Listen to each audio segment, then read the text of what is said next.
तो अब सवाल ये है कि क्या राजस्थान के मुख्यमंत्री यानी कि अशोक गहलोत जो हैं वो मुश्किल में फंसे हुए हैं, और ये जो चक्रव्यूह उनके इर्द गिर्द गढ़ा गया है ईडी के नाम पर, जैसा कांग्रेस आरोप लगा रही है, वो निकलेंगे कैसे, इसे कैसे भेद पाएंगे, यही जानने और समझने की कोशिश करेंगे। कौन बनेगा मुख्यमंत्री में हमारी जनता के बीच जाएंगे उनके सवालों को ले।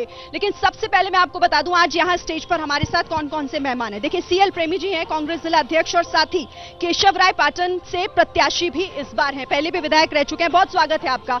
और दूसरी तरफ आप मेरे साथ देख रहे हैं सुरेश अग्रवाल जी, बीजेपी जिला महामंत्री हैं, आपका भी सुरेश जी बहुत स्वागत है।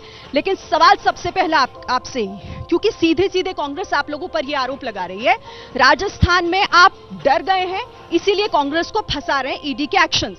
राजस्थान में 16 पेपर लीक जिस संस्था के माध्यम से हुए हैं, उसके शिक्षा मंत्री जो थे, उनकी देखरेख के उनकी नाक के नीचे से राजस्थान के सारे बेरोजगार युवा जो अपनी तैयारी कर रहे थे, आज सड़कों पे दर दर की ठोकरें खा रहे हैं। और इन्होंने इतना व्यापक भ्रष्टाचार किया है, करोड़ों अरबों रुपए में पेपर बेच के जो पैसा इकट्ठा किया है। भारत के ईडी और देश के प्रधानमंत्री जी का सीधा सीधा मैसेज है कि न खाऊंगा न खाने दूंगा।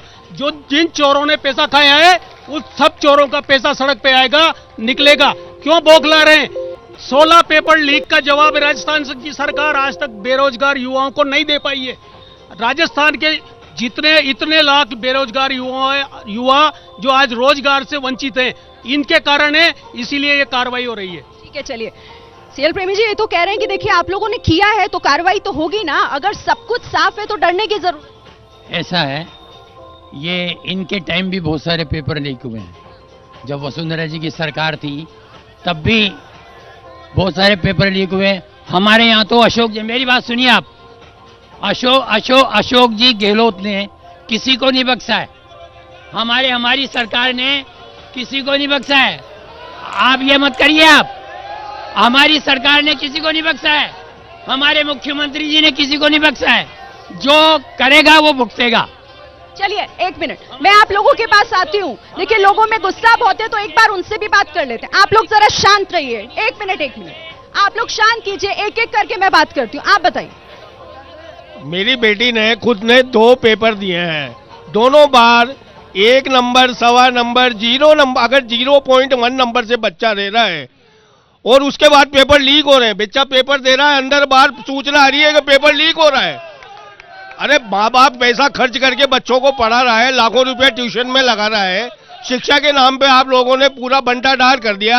रीट वालों के लिए सीट 8 कर दी, फलाना टेट कर दी, इतने तारे उन्होंने, मतलब आप लोग। चलिए आप बताइए, क्या अशोक गहलोत फंस गए हैं क्या? देखो, जब बीजेपी डरती है, ईडी का उपयोग करती है, क्योंकि हिंदुस्तान के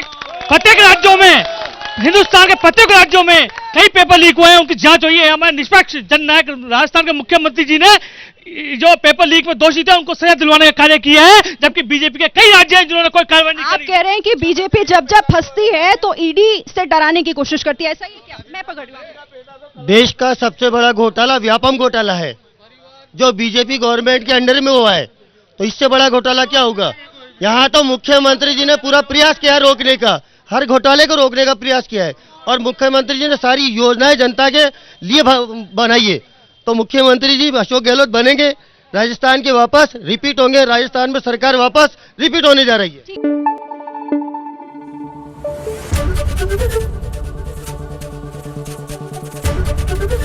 एबीपी न्यूज आपको रखे आगे।